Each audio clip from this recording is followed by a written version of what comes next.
Welcome back, everybody. This is MegaTrain, and we are back on the End of Skyblock. The last episode, we beat the dragon, but that was not the last episode. We have not finished all of our objectives, and we now have a lot more materials to work with. So some of these are purely decorative. I mean, if we want to make a fireplace, we've got some extra netherrack now to do that with, or make stuff out of quartz or sand. Some of these are going to be useful for farms if I want to make a large cactus farm or expand our sugarcane farm. But definitely our grass and mycelium are going to be useful. Podzol, again, is decorative, but we can change that to normal dirt. We can make it into farmland or something like that and use it as normal dirt. So this really helps. If you, I don't know, let me know what you think. I wrestled a lot as I was making with this map about whether this was too generous. I mean, the original Skyblock island only has not even a single stack of dirt, and that's the only thing you're limited to altogether. And I figured, really, if you're able to get to the end and beat the dragon and get to the chest and get this stuff, then you've already built up your island to the point where you're not struggling for survival anymore. And the advantage of having that extra dirt for larger farms or whatever else you want really is going to just outweigh the fact that that's not what the original Skyblock Island had. So if you've got some opinions about that, I appreciate you sharing them with me either on the forum thread or in the comments here. We're going to take the grass blocks and the mycelium at this point and make some use of that. We're going to put those, I think, into some larger farms. We also have 3 diamond ores. If we just drop those down and break them, that'll give us enough for an enchantment table and a jukebox. You do not want to use this for a diamond pick. We can get a diamond pick from our trading with our villagers over there.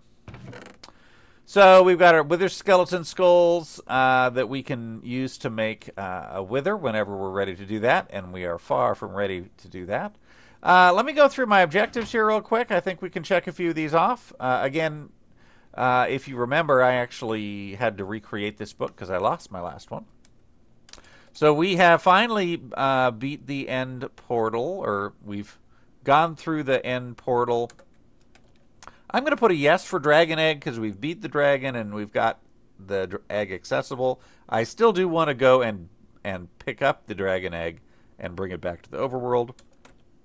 And we have not made a wither or a beacon. We do not have a diamond pickaxe. And of our bonus items, we have a diamond sword and a shovel, but no axe.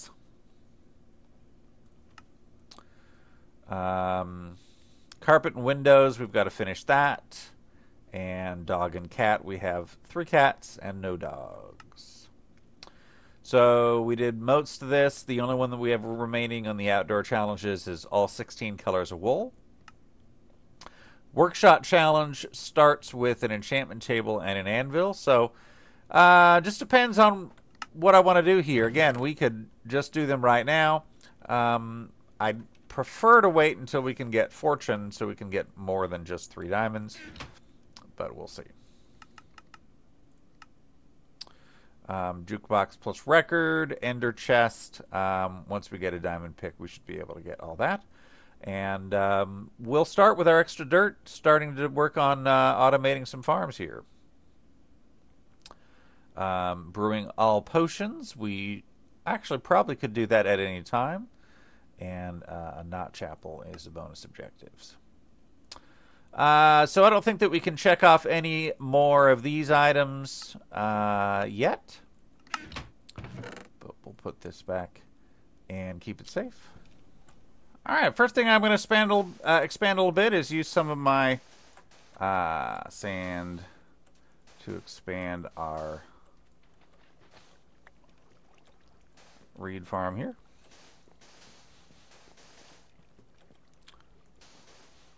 And I'm going to stick with the model I've got, or basically the stripes between. You know what? I could. I don't really need this quite the way that I've got it here. Let me. Because I don't need water between each one. I could put water between every other one. Alright, got the stupid thing laid out here. So we've got one row on the end. We'll have two in the middle, two more, and then one on the far side. And actually, we were short. We didn't have enough sand to really go the full distance of this water run. So, and now we've got plenty of sand. So we'll go the whole distance here on both sides. All right, there we go. There's our new and improved reed farm. A couple of anomalous blocks down on this end. The red sand is perfectly fine for growing reeds or even cactus. Oops. There we go. So the first and most obvious use of the grass blocks is if you lost all your grass, or if you wanted to use those to fill out some of your other areas, or to extend over to a biome that you hadn't populated yet. That would be useful there.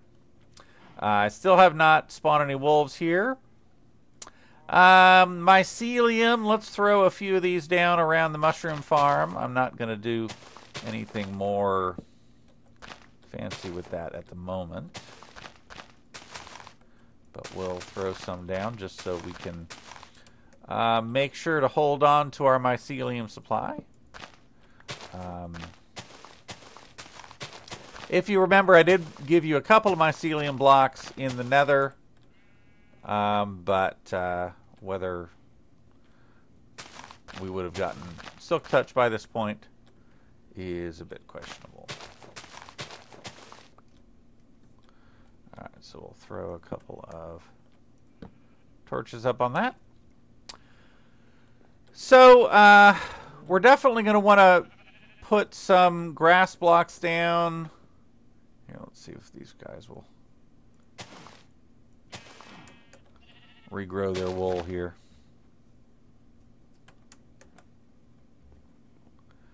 We're going to use some of this dirt to make a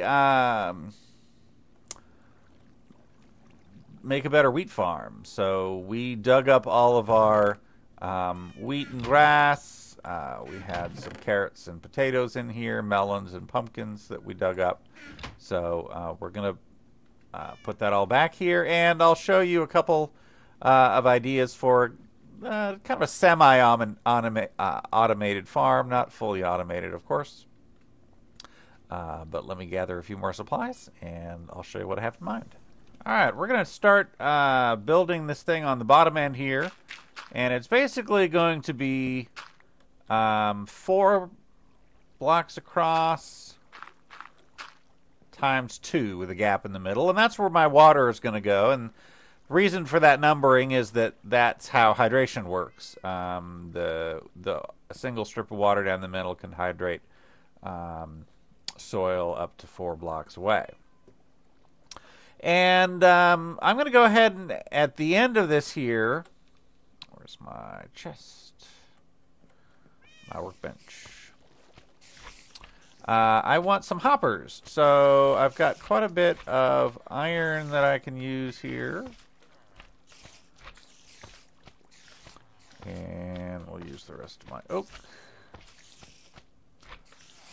And I'll keep some of that. A couple more of those.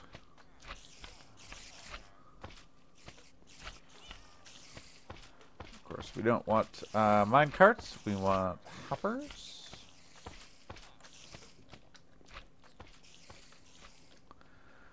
So these hoppers are just going to come straight across the bottom.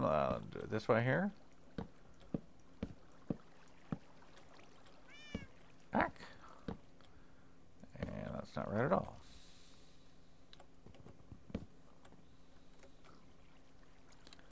That went inside. There it is. So basically we're going to have a couple of different layers, a couple of different tiers here. Now a couple of things about these different dirt types. Podsel's a one-way trip. If you dig up a piece of podzol and it turns into dirt, there's no way to get it back to podzol because podzol does not spread. So make that a last resort. Make sure you aren't going to use those for decorations. Obviously, you can use that for anything you want. Mycelium, I've already got a bunch over there. I don't anticipate needing a lot of it, so I'm just going to use this here.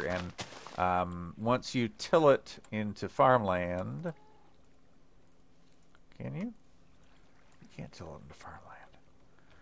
All right, you got to dig it up first. Into dirt. All right, let me convert all this mycelium to dirt here.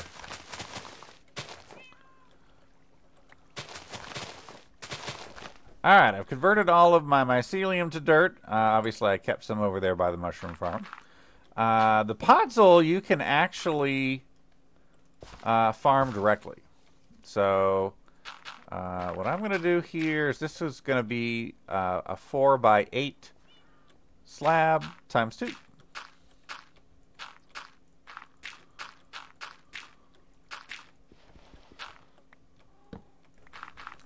So this 4x8 times 2 pad is basically one full stack of dirt.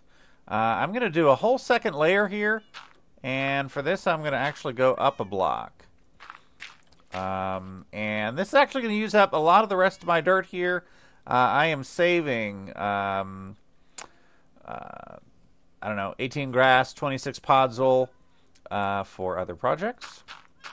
But this one, a layer up, is only going to be 4x7, and you'll see why we do it that way.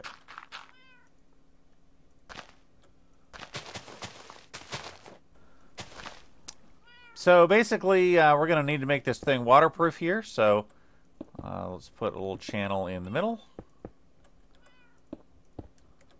And now we've got an upper channel and a lower channel here. And once I fill this up,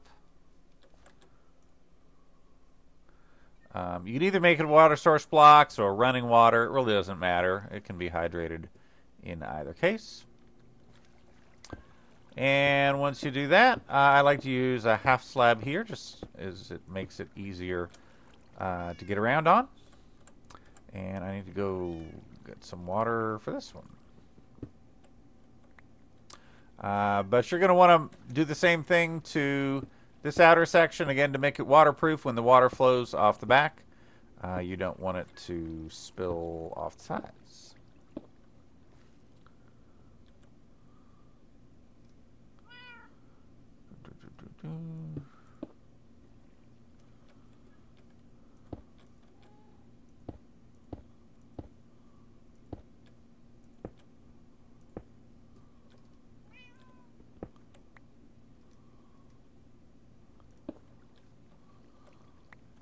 Okay, got some extra water here, and we'll drop it in the back and use the same method to cover up this middle section. And I'm leaving the back open for now. Basically, we're going to put probably dispensers there. I guess we could, there's a couple other ways that we could do it, but dispensers will probably work well. And just leave that middle part there, make it easier to run up and down. We'll get this up on this side too. Had some cows spawn on my farm. I don't want cows. I want wolves. Give me wolves. Alright, next thing I'm going to need is 8 dispensers.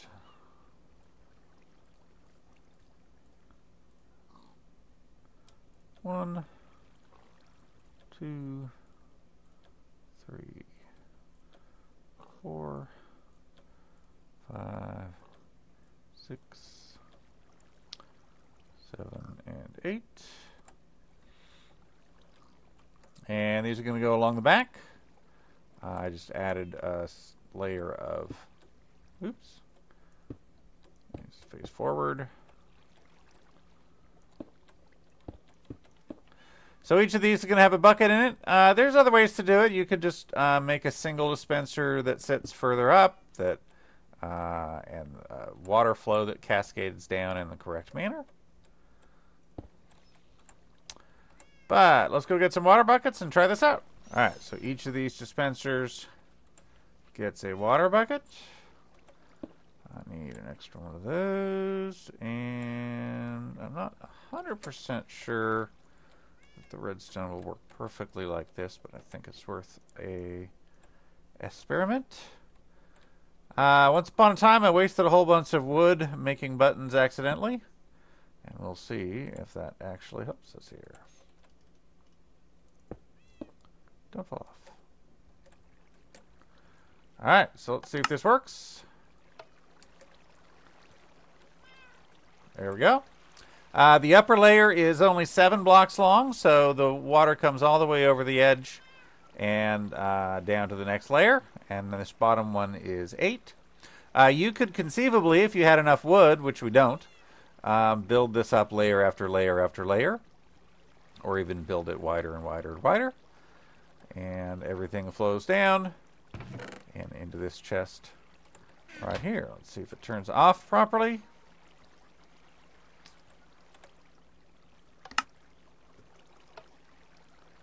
There we go. So all we need to do is light this up properly and get some crops in here. Okay, and these 3 sections I'm doing all wheat. This last section I'm doing carrots and potatoes. And I'm not sure if you know, but if you stripe your carrots and potatoes, you'll actually get a more efficient, a quicker growth. There's something about the crop growth calculation that, I don't know, makes that faster. You can check that out. So we'll give this some time to grow, or maybe we'll use some bone meal to help it along. And maybe I'll prettify this up a little bit and wire up some redstone to run the signal to the front. And we'll see how it works. All right, I've prettified it up a little bit with some wool and some extra blocks. I've blocked up the sides and the back so it doesn't look all hollow. And use some bone meal to help this thing along. So let's see if this thing actually works to harvest. And we'll see if it all goes in the hoppers and chests like it should. We'll need to give it a minute to all roll down there before we turn off the collection.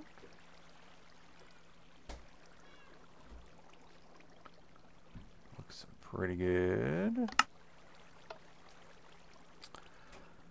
So it looks like we're getting a little bit of overflow in the middle, but it's I'm going to have to do the collection anyway, so that's probably not a big deal.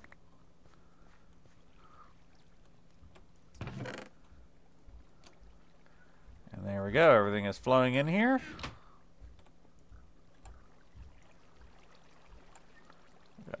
Got lots of stuff coming through. Even a poison potato in there.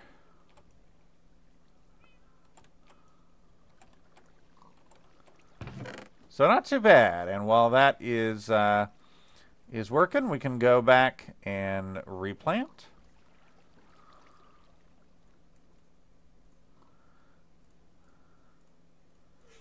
And we'll get this thing go for next time. So I think that's all for one episode. We're going to continue to gather resources and do some more trades. We need some enchantments. We need some diamond tools. We still don't have a diamond pick. That's one of our non-bonus objectives. So we'll continue working on that. and hopefully we'll come back with some good news. Again, if you've got some questions or some